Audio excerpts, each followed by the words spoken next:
Hello friends, welcome to my channel. இன்றைக்கி நம்ம வீடியோவில் ஏர் ஃப்ரையரில் சூப்பராக கிறிஸ்பியான சிக்கன் எப்படி செய்கிறதுன்னு பார்க்க போகிறோம். வீடியோவை ஸ்கிப் பண்ணாமல் லாஸ்ட் வரைக்கும் பாருங்கள். ஃபஸ்ட்டு ஒரு சிக்கன் பிரஸ்ட் எடுத்துக்கோங்க. இந்த மாதிரி வீடியோவில் காமிக்கிற மாதிரி நீங்கள் சிக்கன் கட் பண்ணிக்கோங்க. ஸோ சிக்கன் ரொம்ப குட்டி குட்டி ஸ்லைஸாக கட் பண்ணக்கூடாது. நல்லா இந்த மாதிரி நீளமாக நீங்கள் சிக்கன் கட் பண்ணிக்கோங்க. ஸோ அப்போ தான் ஏர் ஃப்ரையரில் நம்ம குக் பண்ணுறதுக்கு ரொம்ப ஈஸியாக இருக்கும். நீங்கள் ரொம்ப குட்டி குட்டியாக கட் பண்ணியிருந்தீங்கன்னா ஏர் ஃப்ரையரில் சிக்கனை நம்ம அடுக்கி வைக்க முடியாது. ஸோ நீங்கள் இந்த மாதிரி சிக்கனை கட் பண்ணி எடுத்து வச்சுக்கோங்க. இப்போ உங்களுக்கு எத்தனை சிக்கன் தேவையோ அத்தனை சிக்கனை நீங்கள் இதே மாதிரி சைஸில் கட் பண்ணி எடுத்து வச்சுக்கோங்க. இப்போ ஒரு பவுலில் நம்ம கட் பண்ணி வச்சுருக்கிற எல்லா சிக்கனையுமே நீங்கள் ஆட் பண்ணிக்கோங்க. இப்போ நம்ம சிக்கனை ஊற வைக்கிறதுக்கு தேவையான மசாலா ஐட்டம்லாம் ஆட் பண்ணிக்கலாம். 1 டீஸ்பூன் அளவு மிளகாய் தூள் சேர்த்துக்கோங்க. நெக்ஸ்ட்டு 1 டீஸ்பூன் அளவு சால்ட்டு சேர்த்துக்கோங்க. அதுக்கப்புறமா சோயா சாஸ் சேர்த்துக்கோங்க. 1/2 டீஸ்பூன் அளவு சேர்த்துக்கோங்க. நெக்ஸ்ட்டு மிளகுத்தூள் ஆட் பண்ணிக்கோங்க. ஒன்லி மிளகுத்தூள் மட்டும்தான், ஜீரகம் ஆட் பண்ணக்கூடாது.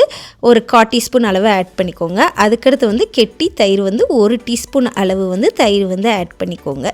நெக்ஸ்ட்டு இஞ்சி பூண்டு பேஸ்ட் ஆட் பண்ணிக்கோங்க 1 டீஸ்பூன் அளவு.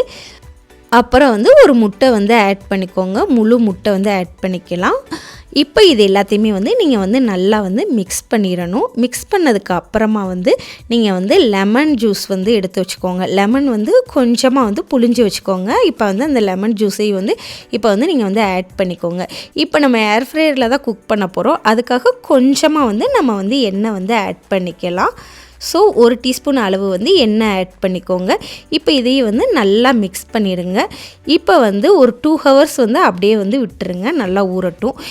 இப்போ நம்ம கார்ன் மாவு ரெடி பண்ண போகிறோம். ஒரு பவுல் எடுத்துக்கோங்க. 2 டேபிள் ஸ்பூன் அளவு கார்ன் மாவு நீங்கள் ஆட் பண்ணிக்கோங்க. அதுக்கப்புறமா மிளகாய் தூள் ஆட் பண்ணிக்கோங்க. 1 டீஸ்பூன் அளவு மிளகாய் தூள் ஆட் பண்ணிக்கோங்க. இப்போ உங்களுக்கு தேவையான அளவு சால்ட்டு சேர்த்துக்கோங்க. லைட்டாக கொஞ்சமாக சால்ட்டு சேர்த்தா போதும். இப்போ ஒரு 1/2 கப் அளவு தண்ணியை ஆட் பண்ணிக்கோங்க. இப்போ நல்லா இந்த மாவை நல்லா மிக்ஸ் பண்ணிக்கணும். நீங்கள் கொஞ்சம் மிக்ஸ் பண்ணுறப்ப கொஞ்சம் லைட்டாக கொஞ்சம் திக்காக இருக்கும். ஸோ அதனால் நீங்கள் மிக்ஸ் பண்ணுறதுக்கும் கொஞ்சம் கஷ்டமாக இருக்கும். நீங்கள் நல்லா இந்த மாதிரி லிக்யூடாக நல்லா மிக்ஸ் பண்ணி ரெடியாக வச்சுடுங்க. இப்போ நம்ம பிரெட் கிராம்ஸ் ரெடி பண்ண போகிறோம். இன்னொரு பவுல் எடுத்துக்கோங்க. அதில் பிரெட் கிராம்ஸ் ஆட் பண்ணிக்கோங்க. வெறும் பிரெட் கிராம்ஸ் மட்டும் ஆட் பண்ணால் போதும். ஸோ இப்போ நம்ம ஏற்கனவே ஊற வச்சுருக்க சிக்கன் இருக்குல்ல, ஸோ அதை நம்ம என்ன செய்கிறோம்னா இந்த கார்ன் மாவில் முக்கி எடுத்துருங்க. இப்போ அதே இது பிரெட் கிராம்ஸ்லேயே முக்கி எடுக்கணும். ஸோ இதே மாதிரி தான் நீங்கள் எல்லா சிக்கனையும் இந்த மாதிரி கார்ன் மாவு அப்புறம் நீங்கள் பிரெட் கிராம்ஸ் ரெடிமேடாகவே கடையில் விற்பாங்க. ஸோ நீங்கள் அதை வாங்கிட்டிங்கன்னா ரொம்பவே உங்களுக்கு ஈஸியாக இருக்கும். அது மாதிரி சிக்கன்லேயே பிரெட் கிராம்ஸ் நல்லா ஒட்டிக்கிடும். ஸோ நீங்கள் பயப்படாமல் இதே மாதிரி நீங்கள் செய்யலாம். அவ்வளோதான். இப்போ சூப்பராக பிரெட் கிராம்ஸ் சிக்கனில் ஒட்டிக்கிடுச்சு. இதே மாதிரி நீங்கள் எல்லா சிக்கனையும் இந்த மாதிரி மிக்ஸ் பண்ணிவிட்டு ஒரு 1/2 மணி நேரம் ஃப்ரிட்ஜில் வச்சுடுங்க. இப்போ நம்ம ஏர் ஃப்ரையரை எப்படி யூஸ் பண்ணுறதுன்னு சொல்ல போகிறேன். இப்போ ஃபஸ்ட்டு ஏர் ஃப்ரையரை ஆன் பண்ணிக்கோங்க. அதில் சிக்கன்ற ஆப்ஷன் நீங்கள் சூஸ் பண்ணிக்கோங்க. இப்போ அதில் டெம்பரேச்சரை நீங்கள் கூட்டலாம் குறைக்கலாம். ஸோ நீங்கள் டெம்பரேச்சரை 180 நீங்கள் செட் பண்ணிவிட்டு 3 மினிட்ஸ் ஃபஸ்ட்டு நீங்கள் ப்ரீ ஹீட் ஏர் ஃப்ரையராக பண்ணணும். ஸோ 180 அப்படின்னு நீங்கள் டெம்பரேச்சரை செட் பண்ணிவிட்டு இங்கிட்ட டைம் இருக்குது பார்த்தீங்களா, அதை நீங்கள் நல்லா குறைச்சிக்கோங்க. கரெக்டாக 3 மினிட்ஸ் தான். 3 மினிட்ஸில் நீங்கள் ப்ரீ ஹீட் பண்ணிடுங்க. இப்போ 3 மினிட்ஸ் ப்ரீ ஹீட் ஆனதுக்கு அப்புறமா இப்போ நம்ம என்ன செய்ய போகிறோம்னா ஏர் ஃப்ரையரை ஓப்பன் பண்ண போகிறோம்.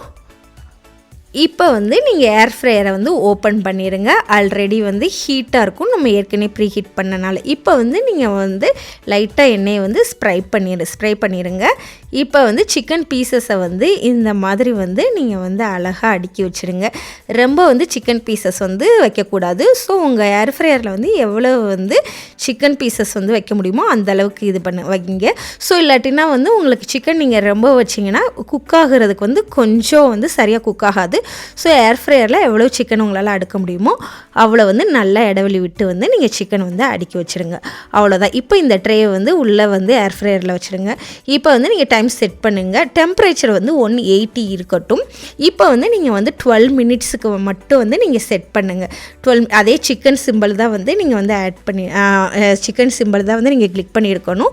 இப்போ வந்து 12 மினிட்ஸை செலக்ட் பண்ணிவிட்டு இப்போ வந்து 6 மினிட்ஸுக்கிட்ட வந்து நம்ம வந்து ரிமைண்ட் பண்ணோம். ஸோ 12 மினிட்ஸ் வச்சுருக்கனால இப்போ வந்து 6 மினிட்ஸுக்கு அப்போ நம்மளுக்கு ரிமைண்ட் பண்ணுது. ஸோ இப்போ வந்து நம்ம சிக்கனை வந்து எடுத்து வந்து நம்ம திருப்பி போட்டுக்கலாம். ஸோ இப்போ இந்த மாதிரி தான் வந்து கீக்கின்னு சவுண்டு கேட்கும். ஸோ இப்போ வந்து நம்ம வந்து ஏர் ஃப்ரையரை வந்து நம்ம வந்து ஸ்டாப் பண்ணிவிட்டு இப்போ நம்ம வந்து என்ன செய்ய போகிறோம்னா இந்த ட்ரே வந்து வெளியே எடுக்க போகிறோம். இப்போ வந்து சிக்கனை வந்து 6 மினிட்ஸ்க்கு அப்புறம் ஆயிடுச்சு. ஸோ அதனால் இப்போ லைட்டாக வந்து சிக்கனை திருப்பி போட்டுருவோம். திருப்பி போட்டு லைட்டாக வந்து நீங்கள் வந்து ஆயில் ஸ்ப்ரே வந்து அடிச்சிடுங்க. இப்போ நெக்ஸ்ட்டு வந்து ஒரு 6 மினிட்ஸ் வந்து அப்படியே குக் பண்ண போகிறோம். ஸோ எல்லா சிக்கனையுமே வந்து நீங்கள் வந்து ரொம்ப கேர்ஃபுல்லாக இந்த மாதிரி வந்து நீங்கள் வந்து திருப்பி போட்டுருங்க. இப்போ லைட்டாக எண்ணெய் வந்து ஸ்ப்ரே பண்ணிக்கோங்க. நல்லா குக் ஆகும். இப்போ வந்து நம்ம ட்ரே வந்து ஏர் ஃப்ரையரில் வந்து வச்சிடலாம்.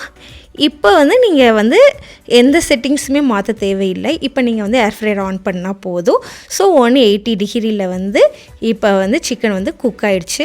அவ்வளோதான். இப்போ நீங்கள் வந்து ஓப்பன் பண்ணணும்னு அவசியமே இல்லை. டெம்பரேச்சரை மட்டும் 190க்கு வந்து நீங்கள் மாற்றிட்டு அதுக்கப்புறமா வந்து நீங்கள் வந்து ஒரு 3 மினிட்ஸ் மட்டும் நீங்கள் வந்து செட் பண்ணிவிட்டு ஆன் பண்ணிடுங்க. அப்போ தான் வந்து சிக்கன் வந்து எக்ஸ்ட்ராவாக வந்து கொஞ்சம் கிறிஸ்பினஸ்ஸாக இருக்கும். ஸோ அதனால் வந்து நீங்கள் இதே ஸ்டெப் வந்து ஃபாலோ பண்ணுங்கள். இப்போ அவ்வளோதான். இப்போ நீங்கள் ஓப்பன் பண்ணி பார்த்தீங்கன்னா சூப்பரான சிக்கன் வந்து ரெடி ஆயிடுச்சு. நம்ம சேனலை மறக்காமல் சப்ஸ்கிரைப் பண்ணிடுங்க. பாய்.